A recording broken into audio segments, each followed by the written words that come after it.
Parce que si vous avez un pouvoir qui est convaincu qu'il est la vita aeternam, ça veut dire que vous avez signé pour la pauvreté. La pauvreté parce que leur technique, c'est de corrompre, de donner de l'argent pour que les gens aillent voter pour eux. Mais cet argent ne peut pas régler leurs problèmes. Cet argent ne peut pas régler les problèmes de leur famille, de leurs enfants. Ce n'est pas possible. Donc, en réalité, c'est une culture. C'est pour cette raison que quand on regarde un pays comme le Sénégal, on a des difficultés de penser que notre jeunesse peut arriver à ce niveau. Parce qu'ils ont traversé des étapes. Il ne faut pas oublier que le Sénégal a la culture de la France. Dans les revendications, etc., etc. Ils ont eu, n'est-ce pas, le multipartisme avant nous. Et ils se sont organisés au fil du temps. À telle enseigne que, au Sénégal, on ne peut pas lever le verrou du mandat. Ce n'est pas possible. Et quand vous avez fait vos mandats, vous partez. C'est clair. Imaginez-vous un seul instant qu'un enfant qui est né il y a 40 ans, c'est un monsieur, c'est un adulte, c'est quelqu'un qui devrait organiser sa vie, organiser sa famille. Mais il n'a connu qu'un seul président, une seule méthode. Et c'est un logiciel qui est dépassé. Le logiciel que nous utilisons au Cameroun est complètement dépassé, à refaire. Mais est-ce qu'ils ont cette volonté de moderniser? Non. Moi, je suis content qu'on ne change pas le code électoral. Alors, on ne change pas le code électoral, c'est une bonne chose. Parce que si on tentait de changer le code électoral, je peux vous dire que là, à l'Assemblée nationale, ils vont verrouiller davantage. Donc moi, quand on me parle du code électoral, le code électoral se fera après. Le code électoral ne peut pas se faire avant. S'il se fait avant, ça sera à notre défaveur encore. Parce que ce sont les députés de l'Assemblée nationale qui vont adopter ce code électoral. Sylvie Sambakar, je vous pose encore cette autre question. Alors que le président Paul Biya a été au pouvoir depuis 1982, pensez-vous qu'il est temps de parler du principe de limitation des mandats présidentiels et l'alternance démocratique pour garantir une gouvernance pluriste et inclusive? Écoutez, c'est bien de me poser ce genre de questions parce qu'en 1991, on va encore dire M. Tripartite va parler, mais je vais parler de la tripartite parce que c'est à ce moment précis qu'on a déterminé un certain nombre de choses. Il était question d'avoir un mandat de 5 ans renouvelable une fois. Mais ils ont trouvé le moyen de nous balancer un mandat présidentiel de 7 ans renouvelable une fois. Alors, et ça c'est bien de me poser cette question. Parce qu'au moment où l'exécutif a pensé qu'il faut modifier la Constitution, n'est-ce pas? Beaucoup d'entre nous, nous avons pensé qu'il y avait des choses à faire. Mais quand c'est arrivé au bureau de l'Assemblée nationale, il s'agissait de la levée du verrou présidentiel. Donc vous voyez bien que le code électoral, on peut vous dire oui, on va le modifier, mais arrivé à l'Assemblée nationale, vous voyez toute autre chose. Donc il faut faire avec ce qu'il y a. Il faut changer la donne, il faut changer de paradigme, il faut aller vers une alternative crédible. Et ça nécessite que les gens se mettent ensemble, qu'ils se parlent. C'est pour cette raison que j'avais lancé un appel dans une autre chaîne de télévision en disant que le PCRN et pourquoi ça? Je commence à vieillir, hein? Le MRC, n'est-ce pas, qui sont sortis 2e et 3e, ou 3e et 2e, devaient enterrer très rapidement la hache de guerre. Je dis très rapidement parce que les militants de ces deux partis se cognent tous les jours. Non, ils doivent enterrer la hache de guerre et la suite va venir. C'est déjà un très bon début. Maintenant, à côté de cela, je connais dans le RDPC, je pense que tout le monde s'en rend compte aujourd'hui, qu'il y a beaucoup de militants du RDPC qui voudraient que les choses changent. Ils n'osent pas le dire ouvertement. Ils n'osent pas le dire, mais on le sent, mais ils attendent le signal de l'opposition, que l'opposition s'organise pour qu'ils viennent rejoindre l'opposition. Il y a ceux des partis comme l'UNDP et autres qui sont farouchement opposés au RDPC quand il s'agit des élections locales. Il faut leur tendre la main, il faut discuter avec eux parce qu'il s'agit, est-ce qu'ils ont trouvé le bonheur en étant partenaires du RDPC? Toutes ces questions doivent se poser ici et maintenant. D'accord. Un serpent vous a mordu, vous faites attention. nous avons eu ce problème en 2008.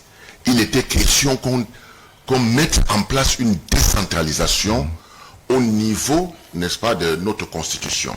Qu'on fasse les choses convenablement, puisque la constitution de 96 consacrait la décentralisation.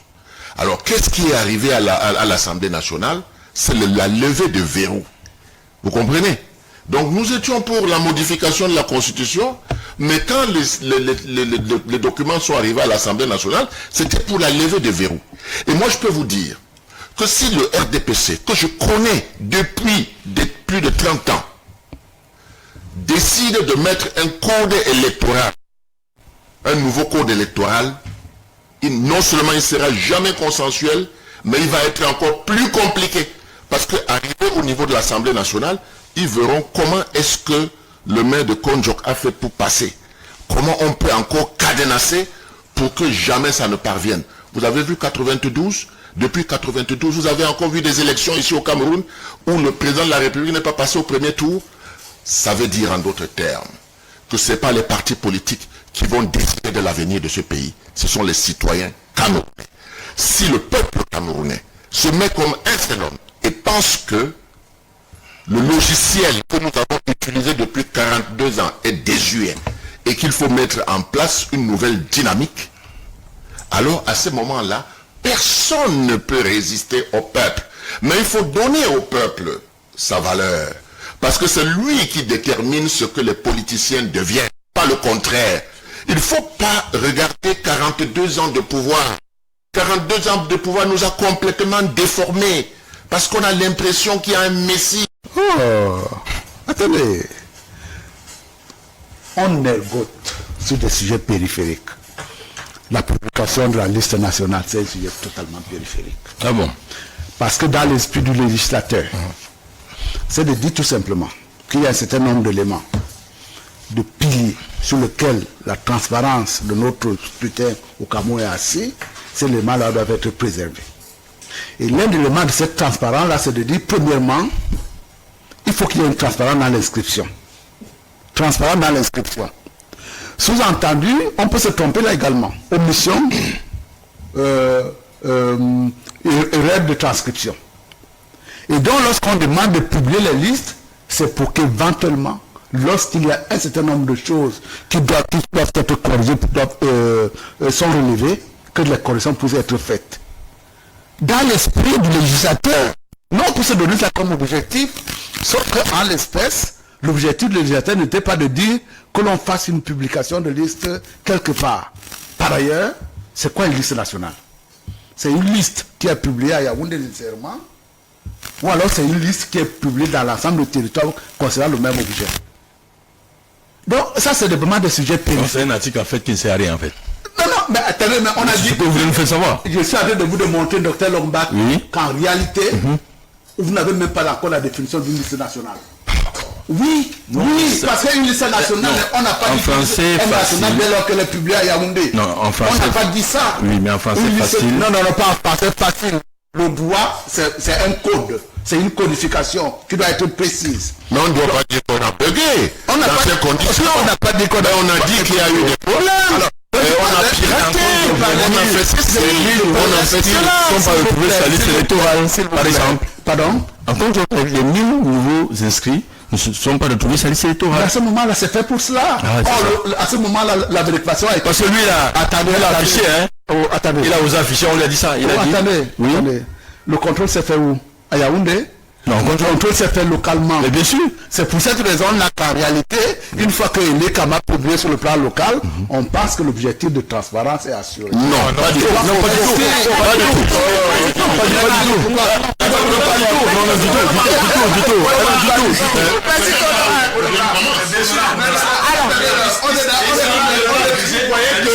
Nous revenons au code électoral. Vous le vouliez, on ne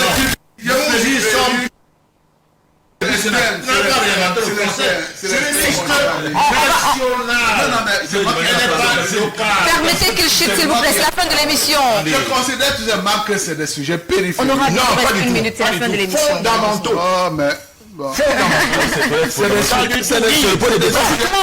pour ça que je parle de l'élection, sa liste électorale. Et s'il n'avance Ce n'est pas votre mot de fin, donc permettez qu'il chute. C'est le sujet périphérique parce qu'en réalité, je vais le dire comme ça assez rapidement, les piliers de notre transparence, c'est pilier de la transparence de l'inscription, contrôlée par la suite. C'est la traçabilité également du bureau de vote avec une cartographie bien précise, dont les histoires qu'il m'a racontées sur une dame qui ne peut pas nommer, ne peut plus jamais se reproduire au Cameroun. C'est également la présence dans les bureaux de vote des représentants des partis politiques. Voilà le pilier de la transparence. Vous attendez que le président de la République... Non, ce n'est pas périphérique du tout. Le fondement même, c'est celui-là. En réalité, c'est chacun qui sont là pour contrôler quelle liste. C'est chacun qui contrôle et sécurise. Quelle liste? Là, on a quelle liste? Vous dites que c'est également...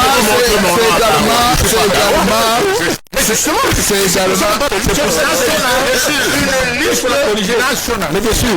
Ne sommes pas dans la périphérie. Non, il m'a coupé la parole plusieurs fois. Fatima, s'il vous plaît. Moi, je suis en train Il va donc conclure. Je suis en train de dire ceci. Quand on parle de liste nationale, ce n'est pas soumis à interprétation. La langue est claire et limpide. On préfère publier dans les antennes. Moi, je peux être publié à Mundemba, à Bonabéry, et avoir mon nom aussi à Banganté et à Machakou. Absolument. Voilà. C'est pour ça que Célestin, attends. Tu te poses un problème réel. Non, c'est pas un problème. C'est de lire le texte du code électoral qui est très clair. Liste nationale. Obligation, c'est pas une faculté. Non, il le sait bien. C'est pas une liste nationale. Il le sait. C'est la fin de Donnez-moi une petite seconde pour dire, c'est important, très important. Une petite seconde pour dire au peuple camerounais qu'on a déjà circonscrit les méthodes de fraude. Quand vous voyez la liste nationale, on ne la publie pas. C'est tout simplement parce que le gars qui identifie, a des cartes des gens qui sont en Guelmedouga, mais ils sont à Douala. Oui. N'est-ce pas? Et il fait voter des gens qui n'ont des cartes qui ne sont pas effectivement les cartes de gens qui votent. Des gens qui votent dans le bureau de vote. La carte nationale est très importante parce que c'est là-dedans qu'on estirpe. Mais bien sûr. On dit souvent, et si jamais elle n'est pas affichée? On fera tout. Mais ce qui est certain, c'est qu'il faut amener le RDPC et son candidat dans la périphérie. Le peuple est totalement déterminant. S'ils veulent que ce pays change, ils changeront. Je prends l'exemple du Sénégal. L'actuel président, M. Faye, et l'actuel premier ministre sénégalais étaient en prison 2 semaines avant seulement l'élection présidentielle. Par la puissance et l'activisme du peuple, non seulement ils ont été libérés, le candidat de Macky Sall était face à Diomaye Faye, qui est sorti 1 semaine avant son mentor, Ousmane Sonko, ils ont gagné avec un score, je dirais pas soviétique, un score épatant. Parce que le peuple voulait le changer. Est-ce que la jeunesse camerounaise a la même conscience? La jeunesse camerounaise est un peu, j'allais dire, pour être franc avec vous, elle est sympathique mais un peu égarée. Et un peu dévergondée par des valeurs un peu, par des anti-valeurs. L'alcool, la débauche, l'agressivité, la délinquance. Il faut dire la vérité. Mais nous pensons que ces jeunes sont récupérables. Je pense notamment que les partis politiques ont un devoir, pas seulement un devoir, ont une vocation dans leur structure respective de former ces jeunes-là et de les recruter massivement. Comprenez? Donc, en fin de compte, ce désespoir qui est rampant chez les jeunes profite à qui? Au RDPC, parce que eux, ils ont des bataillons. Ils ont des sections, des sous-sections, des sections, des sous-sections, des cellules, des comités de base qui sont en rang ordonné. Personne ne manque à l'appel. Et regardez par exemple quand il y a élection et quand on compte le taux d'abstentionnisme, mais c'est plutôt de la part des électeurs de l'opposition qui est les taux les plus élevés, parce qu'en vérité au RDPC, vous êtes quasiment sommé d'aller voter. Parce qu'il y a des réunions préalables avant, ils ont les moyens d'organiser des meetings, des réunions dans toutes les 10 régions. Le meilleur candidat de l'opposition, il est au trop peut-être présent dans 3-4 régions. Pour le président Biya, par acquis de conscience, il est convaincu qu'il gagnera toujours, puisque la méthode est connue. Le code électoral est fait pour lui, donc par définition, il n'a pas besoin de plus de 10 minutes de campagne, puisque déjà les préfets et les gouverneurs font la campagne à sa place, vous comprenez? Moi j'ai vu par exemple à Daïdo en 2011, j'ai vu des préfets pénétrer dans le centre de vote. C'est totalement interdit par la loi. Et demander le fichier de ceux qui ont déjà voté. Il était 10 heures du matin. C'est totalement interdit. Ils se sont exécutés. C'est anormal. Comment est-ce qu'un fonctionnaire de l'ECAM ou un serviteur de l'ECAM peut remettre à un préfet le fichier de ceux qui sont en train de voter? Mais l'ECAM sert à quoi finalement? Il n'y a pas d'allégeance à la préfecture. Leur rôle, c'est effectivement d'organiser et de gérer les élections. Le préfet n'a pas à pénétrer. La police peut, parce que s'il y a des risques, la police peut intervenir. Mais le préfet n'a pas à rentrer dans le centre de vote. Ce dimanche-là, c'est totalement interdit. Donc, en vérité, il y a une intimidation qui est quasi subliminale, qui fait que les fonctionnaires de l'ECAM eux-mêmes, ils sont convaincus qu'ils sont les collaborateurs du système. Et qui peut changer cela, si ce n'est le peuple? Le peuple doit prendre sur lui-même, prendre ce courage de changer radicalement le destin du Cameroun. Nous, on est des hommes politiques. En s'inscrivant sur la liste et en votant, naturellement. En votant et en contrôlant aussi, mais je vais dire que, ensuite, par la en désespoir de cause, il est trop tard pour espérer que le code va changer avant le 15 octobre. Mais néanmoins, je continue à penser que mon cheval de bataille, c'est toujours le code électoral. Parce que je prends un exemple très simple. L'article 113 bis du code électoral, qui parle des PV, de bulletins de vote. Dans un bureau de vote, il y a plusieurs scrutateurs qui représentent des listes ou des candidats. Normalement, on est à égalité en termes de représentativité. Or, il se trouve que la loi dit que seul le PV, in fine, seul le PV, c'est écrit dans la loi, honorable, seul le PV présenté par le président du bureau de vote fait foi. Ce qui veut dire, de manière très pratique, parce que moi j'ai été en 2011, en 2013 à Bali. À l'époque, l'antenne de Douala 1er, c'était à Bali, et les camps. Qu'est-ce qui se passe?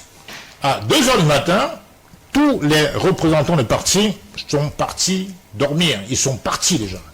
Il ne reste que les présidents du bureau de vote, qui sont en général d'obédience du RDPC.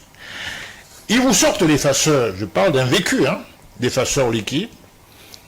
Comme ils sont les seuls de par la loi à présenter à la dame le PV final, ils enlèvent le chiffre, ils mettent le chiffre qui les convient. Et c'est terminé pour vous. D'accord. Voilà le code électoral. On revient à vous tout à l'heure.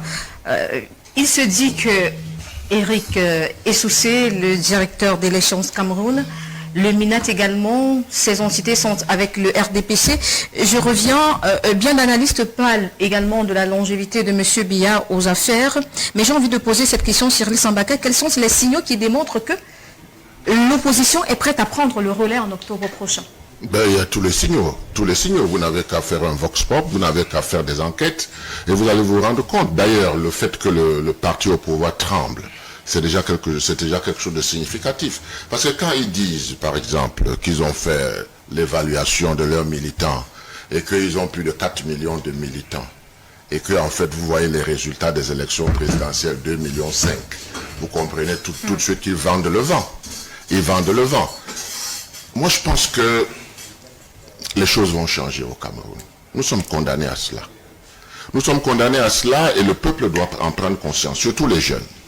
Les jeunes, il faut avouer que ça n'a pas été facile pour eux, parce qu'ils n'ont pas grandi comme nous, on a grandi. Les jeunes d'aujourd'hui. Nous, on a grandi avec la morale, avec l'éthique, n'est-ce pas? Et les jeunes d'aujourd'hui, on doit combattre autour des lycées, des vendeurs de drogue, etc. Alors qu'à l'époque, ça n'existait pas. Des choses comme ça ne pouvaient pas exister. Donc, il faut les éduquer. Il faut les former. Et la meilleure façon de le faire, c'est que des jeunes qui, eux, ont compris, que ce soit dans les quartiers, dans les villages, qu'ils forment des brigades qui vont vers les autres, n'est-ce pas, pour leur expliquer la nécessité qu'il y ait un changement. Je pense que les meetings des partis politiques, d'ailleurs, sont interdits. Ils n'arrivent pas à se réunir et on vient de voir comment est-ce qu'on a éconduit un député de la nation dans la Damawa. C'est facile à comprendre. Donc, il y a du travail à faire. Il faut que ceux qui comprennent aillent vers ceux qui n'ont pas encore compris et que la masse critique ne fasse que s'agrandir. Parce qu'on inscrit encore sur les listes électorales et c'est très important. Moi, j'ai un jeune qui est proche de moi, à qui j'ai demandé l'autre jour, un grand cadre d'entreprise et tout, où est-ce qu'il vote. Il me dit qu'il n'est pas encore inscrit. Ça veut dire qu'il y a encore du travail à faire. Parce que ce sont, dans les discussions, vous comprenez que ce sont des gens qui font des critiques, qui disent que ça ne va pas, il n'y a pas d'électricité, il n'y a pas d'eau, les gens sont alignés devant leur porte parce qu'ils sont malades, ils n'arrivent pas à se soigner, il faut que son salaire puisse aller à gauche, puisse aller à droite. Mais si lui-même n'est pas inscrit, il se fait du mal. Il fait du mal à sa progéniture. Parce que si vous avez un pouvoir qui est convaincu qu'il est la vita aeternam, ça veut dire que vous avez signé pour la pauvreté. La pauvreté parce que leur technique, c'est de corrompre, de donner de l'argent pour que les gens aillent voter pour eux. Mais cet argent ne peut pas régler leurs problèmes. Cet argent ne peut pas régler les problèmes de leur famille, de leurs enfants. Ce n'est pas possible. Donc, en réalité, c'est une culture. C'est pour cette raison que quand on regarde un pays comme le Sénégal, on a des difficultés de penser que notre jeunesse peut arriver à ce niveau. Parce qu'ils ont traversé des étapes. Il ne faut pas oublier que le Sénégal a la culture de la France. Dans les revendications, etc., etc. Ils ont eu, n'est-ce pas, le multipartisme avant nous. Et ils se sont organisés au fil du temps. À telle enseigne que, au Sénégal, on ne peut pas lever le verrou du mandat. Ce n'est pas possible. Et quand vous avez fait vos mandats, vous partez. C'est clair. Imaginez-vous un seul instant qu'un enfant qui est né il y a 40 ans, c'est un monsieur, c'est un adulte, c'est quelqu'un qui devrait organiser sa vie, organiser sa famille. Mais il n'a connu qu'un seul président, une seule méthode. Et c'est un logiciel qui est dépassé. Le logiciel que nous utilisons au Cameroun est complètement dépassé, à refaire. Mais est-ce qu'ils ont cette volonté de moderniser? Non. Moi, je suis content qu'on ne change pas le code électoral. Alors, on ne change pas le code électoral, c'est une bonne chose. Parce que si on tentait de changer le code électoral, je peux vous dire que là, à l'Assemblée nationale, ils vont verrouiller davantage. Donc moi, quand on me parle du code électoral, le code électoral se fera après. Le code électoral ne peut pas se faire avant. S'il se fait avant, ça sera à notre défaveur encore. Parce que ce sont les députés de l'Assemblée nationale qui vont adopter ce code électoral. Sylvie Sambaka, je vous pose encore cette autre question. Alors que le président Paul Biya a été au pouvoir depuis 1982, pensez-vous qu'il est temps de parler du principe de limitation des mandats présidentiels et l'alternance démocratique pour garantir une gouvernance pluriste et inclusive? Ben écoutez, hein, c'est bien de me poser ce genre de questions parce qu'en 1991, on va encore dire M. Tripartite va parler, mais je vais parler de la tripartite parce que c'est à ce moment précis qu'on a déterminé un certain nombre de choses. Il était question d'avoir un mandat de 5 ans renouvelable une fois. Mais ils ont trouvé le moyen de nous balancer un mandat présidentiel de 7 ans renouvelable une fois. Alors, et ça c'est bien de me poser cette question. Parce qu'au moment où l'exécutif a pensé qu'il faut modifier la Constitution, n'est-ce pas? Beaucoup d'entre nous, nous avons pensé qu'il y avait des choses à faire. Mais quand c'est arrivé au bureau de l'Assemblée nationale, il s'agissait de la levée du verrou présidentiel. Donc vous voyez bien que le code électoral, on peut vous dire oui, on va le modifier, mais arrivé à l'Assemblée nationale, vous voyez toute autre chose. Donc il faut faire avec ce qu'il y a. Il faut changer la donne, il faut changer de paradigme, il faut aller vers une alternative crédible.